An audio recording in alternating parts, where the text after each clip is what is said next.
और इसमें जियो फाइनेंस को भी एक बार देखना चाहिए, क्योंकि जियो फाइनेंस पर भी लगातार हम देखते हैं कि इनफैक्ट पिछले कुछ महीनों का ट्रेंड देखें, अच्छी मजबूती है, 320 तक के स्तर हैं, 400 तक जाने का भी दमखम रखता है। इनफैक्ट कुछ रिपोर्ट्स ये भी जताती हैं। जियो फाइनेंस या स्पेसिफिक स्टॉक कॉल्स अगर ना देना चाहें तो एनबीएफसीज और साथ ही बैंक प्लेयर्स पर, बैंकिंग स्पेस पर आपकी राय? देखिए, अनिवार्य होगा पहले तो डिस्क्लोजर देना। जियो फाइनेंस पर खरीदारी की राय है हमारी लंबी अवधि के लिए, और जिस प्रकार से धीरे धीरे करके कामकाज शुरू होगा जमीनी स्तर पर, योगदान बैलेंस शीट पर उसी तरीके से आएगा। कामकाज को लेकर के जो टिप्पणियां करी हैं और जिस प्रकार से वित्तीय सहारा और जिस प्रकार से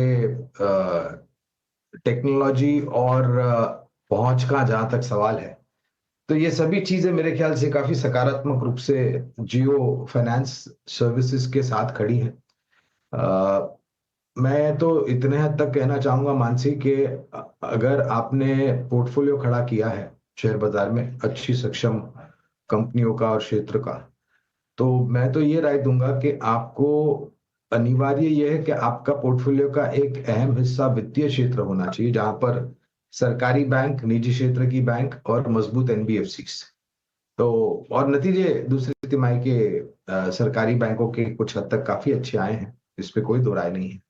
तो इस प्रकार से अगर आप कामकाज करते हैं तो मेरे ख्याल से एक लाभदायक पोर्टफोलियो आपका बन सकता है।